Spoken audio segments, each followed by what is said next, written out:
Hello students, आज मैं चर्चा करने वाला हूँ punctuation, use of right and correct punctuation mark. Punctuation mark का सही इस्तेमाल सेंटेंस में बहुत ही आवश्यक है। अगर इसमें एरर हो तो अर्थ का अनर्थ हो सकता है। तो सबसे पहले जानेंगे कि ये पंक्चुएशन होता क्या है। Punctuation marks refers to a certain pause, certain stop. यानी हम किसी वाक्य में आगे बढ़ते रहते हैं तो कई बार वाक्य पूरा होता है तो एक तरह का पॉज आता है, एक तरह का स्टॉप आता है। वाक्य अभी पूरा नहीं होता तो भी उसमें स्टॉप आता है, पॉज आता है। तो उसके अलग अलग प्रकार हैं, उसी को हम जानेंगे। सबसे पहले हम जानते हैं कि कॉमा क्या है। ठीक है, तो कॉमा जो है, कॉमा का ये साइन होता है। ठीक है, इस तरह से हम साइन दे देते हैं कॉमा। अब ये क्या करता है, कॉमा जो यूज किया जाता है वो पार्ट्स ऑफ स्पीच को सेपरेट करने के लिए यूज़ किया जाता है।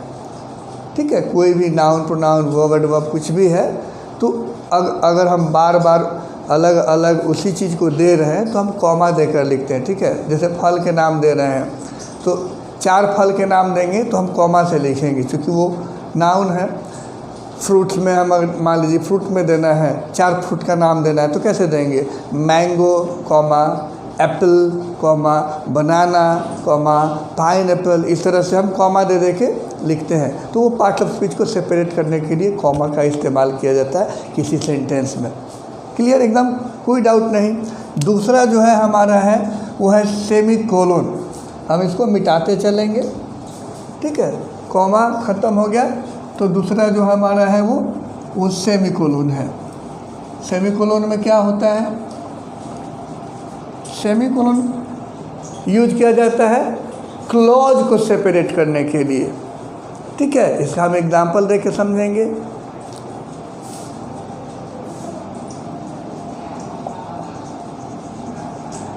The baby with a basket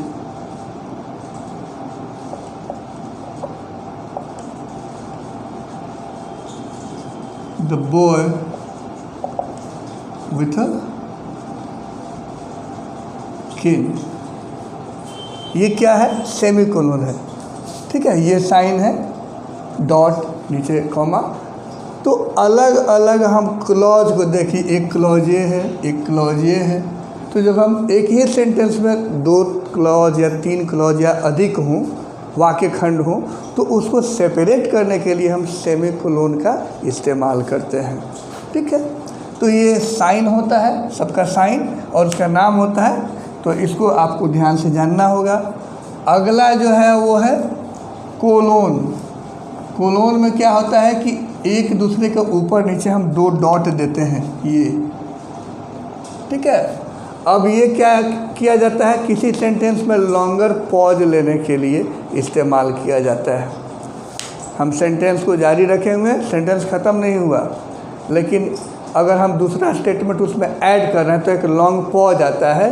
तो हम क्या करते हैं कि इस तरह का 2 डॉट्स देते हैं जिसको हम कहते हैं कोलोन। सेमीकोलन में क्या होगा, ऊपर बिंदु, नीचे कॉमा। ठीक है, वो दोनों मिलाकर सेमीकोलन होगा, लेकिन 2 डॉट डालेंगे, 2 बिंदु डालेंगे एक दूसरे के ऊपर नीचे तो वो कहलाएगा कोलोन, लॉन्गर पॉज के लिए होगा। ठीक है, उसके बाद आता है फुल स्टॉप। ये तो आप सभी जानते होंगे, जब कोई वाक्य ख़त्म होता है, समाप्त होता है, वो पूरी तरह से पूर्ण हो जाता है, कंप्लीट होता है, तो हम एक सिंगल डॉट डालते हैं। जैसे हिंदी में हम क्या देते हैं, पूर्ण विराम। ठीक है, फुल स्टॉप का है ये जो फुल स्टॉप है, ये डॉट, इसको हिंदी में हम कहते हैं पूर्ण विराम, यानी पूरी तरह से कंप्लीट। तो उसमें हम फुल स्टॉप डालते हैं। ये आपके लिए बहुत नया नहीं है और आप जानते हैं कि कहाँ फुल स्टॉप डालना है, जब सेंटेंस पूरी तरह से फिनिश हो जाए। ठीक है, जैसे आई टुक टी, मैंने चाय पिया, ख़त्म। तो यहाँ पर हम फुल स्टॉप दे देंगे। ठीक, अब अगला जो है वो है आपका अपोस्ट्रोफी। अपोस्ट्रोफी क्या होता है कि इसका इस्तेमाल होता है किसी का रिलेशन बताने के लिए, to show that something belongs to somebody, यानी कोई चीज़ किसी और से बिलोंग करता है। एग्जाम्पल, जैसे I want to see Ram's new car. ठीक है, तो ये जो ऊपर एक अल्फ़ाबेट के बीच में हम दे दिए ये कोमा, ठीक है, उसी को हम कहते हैं अपोस्ट्रोफी। अब इसका मतलब होता है राम का, तो ये बिलोंग क्या कर रहा है, किसी और का। तो ऐसी परिस्थिति में हम यूज करते हैं अपोस्ट्रोफी, जैसे स्टूडेंट, और विद्यार्थी का हो जाएगा तो स्टूडेंट हो जाएगा। और मान लीजिए कि ये प्लूरल हो गया तो यहाँ एस लगा देंगे और सिर्फ ये डॉट दे देंगे तो स्टूडेंट्स हो जाएगा। यानी ये प्लूरल यानी छात्रों का, एक अगर रहेगा तो ये हटा देंगे और यहाँ लिख देंगे एस, यानी स्टूडेंट्स, यानी एक छात्र का। और अगर ये प्लूरल हो जाएगा तो हम यहाँ एस लगा देंगे और वो हटा के सिर्फ यहाँ लगा देंगे तो स्टूडेंट हो जाएगा, यानी छात्रों का। तो इसको हम कहते हैं अपोस्ट्रोफी। ठीक, अब हम जानेंगे कि इन्वर्टेड कॉमा क्या होता है। अगला, इन्वर्टेड कॉमा यानी जब किसी की कही गई बात को हम हूबहू जब कोट करते हैं, व्यक्त करते हैं दूसरे की बात को, दूसरे के स्टेटमेंट को, दूसरे के शब्दों को, तो हम क्या करते हैं, उसको कोट कर देते हैं और तब हम लिखते हैं। जैसे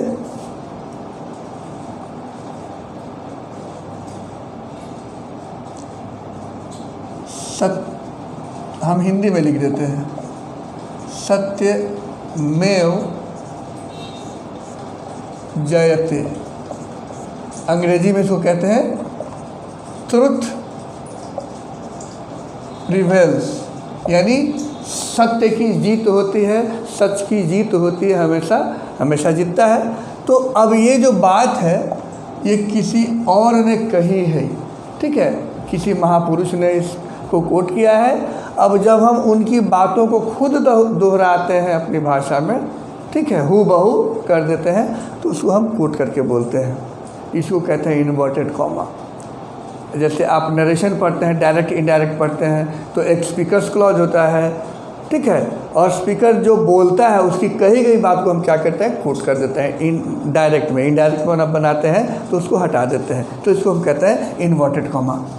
ठीक है, उसके बाद हमें जानना है कि नोट ऑफ एक्सक्लामेशन क्या है। नोट ऑफ एक्सक्लामेशन का मतलब होता है आश्चर्य सूचक चिन्ह। होता क्या है कि हम वाक्य से ही हम इस तरह से टोन में बोलेंगे कि वो आश्चर्य झलके, बोलने में तो पता चल जाएगा, लिखने में क्या होगा। ठीक है, हम कहते हैं कि व्हाट अ ब्यूटीफुल सीनरी, मान लीजिए कोई दृश्य है तो हम ये साइन देते हैं, यही है आश्चर्य सूचक चिन्ह। बोलेंगे तो पता चल ही जाएगा, लेकिन लिखेंगे तो लिखने में भी पता चलना चाहिए कि वो आश्चर्य है, शॉकिंग है या प्लेजेंट है, यानी वो बहुत ज़्यादा है, तो हम ऐसे साइन देते हैं। ठीक है, कितना खूबसूरत फूल है, वाह। तो ये सब क्या है, आश्चर्य सूचक टोन है, लिखने के लिए हम ये साइन देते हैं। ये हो गया आपका note of exclamation punctuation marks में। उसके बाद आपका आता है note of interrogation. Note of interrogation का मतलब क्या होता है, क्वेश्चन मार्क, प्रश्न सूचक चिन्ह, इसको हम कहते हैं यही। ये आपको पता है कि जब हम प्रश्न पूछते हैं, क्वेश्चन पूछते हैं, तो ऐसी स्थिति में हम ये चिन्ह देते हैं। Are you coming, okay, are you going, do you want to talk to me. तो ऐसे सेंटेंस के साथ हम क्या लेते हैं, ये साइन देते हैं, इसको कहते हैं नोट ऑफ इंटरोगेशन। इंटरोगेशन का मतलब ये होता है पूछताछ करना, तो क्वेश्चन करना यानी कि नोट ऑफ इंटरोगेशन। इसके बाद आपका आता है डैश। डैश क्यों हम देते हैं? डैश देते हैं जब कोई समरी हमको शो करना होता है, यानी सेंटेंस के आगे जो समरी आने वाला होता है उसी को शो करने के लिए हम डैश देते हैं। ठीक है, जैसे following are the names dash, तो नीचे जो समरी दिखेंगे उसके पहले हम डैश जो देते हैं तो वो कहलाता है डैश। फिर आता है आपका ब्रैकेट। ब्रैकेट क्यों देते हैं? जब हम किसी चीज़ की चर्चा करते रहते हैं उसमें और हम एडिशनल इन्फॉर्मेशन ऐड कर देते हैं तो उसके लिए हम ब्रैकेट यूज करते हैं। Ram 6 feet tall. अब हम क्या है, राम की चर्चा कर रहे हैं, उसमें उसकी एडिशनल इन्फॉर्मेशन क्या दे दिए, 6 फीट टॉल, यानी इसको बहुत ज़रूरी जानना नहीं है लेकिन इन्फॉर्मेशन को ऐड कर दिए जो ज़रूरी है कि राम वॉज स्टैंडिंग। अब सभी खड़े थे लेकिन राम भी खड़ा था, उसकी हाइट 6 फीट ऊंचाई है ज़्यादा, ये बहुत ज़्यादा इम्पोर्टेंट नहीं है। तो उसमें जब हम ऐड कर देते हैं उसके अधिक से अधिक इन्फॉर्मेशन को, तो ऐसी परिस्थिति में हम क्या करते हैं कि उसको ब्रैकेट में रखते हैं। ठीक है, तो ये ब्रैकेट का इस्तेमाल है। अब हम जानेंगे हाइफन। हाइफन क्या है? हाइफन का मतलब होता है ये कंपाउंड फॉर्म को जोड़ने का काम आता है। हाइफन छोटा सा देते हैं, डैश बड़ा होता है, हाइफन छोटा होता है। ठीक है, और एक होता है कैपिटल लेटर जो बहुत ही आसान है कि जब हम प्रॉपर नाउन का यूज़ करते हैं कहीं भी, जैसे नाम हो गया, किसी भी चीज़ का नाम, वो कहीं भी आएगा तो उसकी शुरुआत जो होगी, जैसे हम कहते हैं जॉन, तो जॉन का जे कैपिटल होगा, राम का आर कैपिटल होगा, ये कहीं भी इस्तेमाल होगा। ठीक है, तो वो कैपिटल लेटर में ही रहेगा।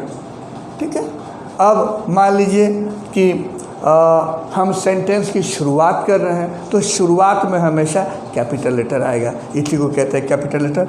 लास्ट में जो बच जाता है वो है इटैलिक्स। इटैलिक्स यानी पहले हम ऐसे लिखते हैं, लेकिन जब हम इटैलिक्स में लिखते हैं तो हम कैसे लिखते हैं, तिरछा लिखते हैं। तिरछा इसलिए लिखते हैं कि हम सेंटेंस को नॉर्मल वे में लिख रहे हैं, बीच में एक तिरछा लिख दिए, ये एम्फेसाइज करने के लिए, उस पर जोर देने के लिए, ध्यान आकृष्ट करने के लिए या तो बोल्ड बना देते हैं या फिर हम तिरछा लिख देते हैं, यानी उसको पॉइंट आउट करने के लिए, उसको हाईलाइट करने के लिए हम तिरछे लिखते हैं, तो उसको हम कहते हैं इटैलिक्स। तो ये है आपका पंक्चुएशन कंप्लीट। इस चीज़ का आप थोड़ा सा अध्ययन कर लें, बाकी बहुत आसान है। Thank you very much. Keep on watching, subscribing and sharing the video. Thank you.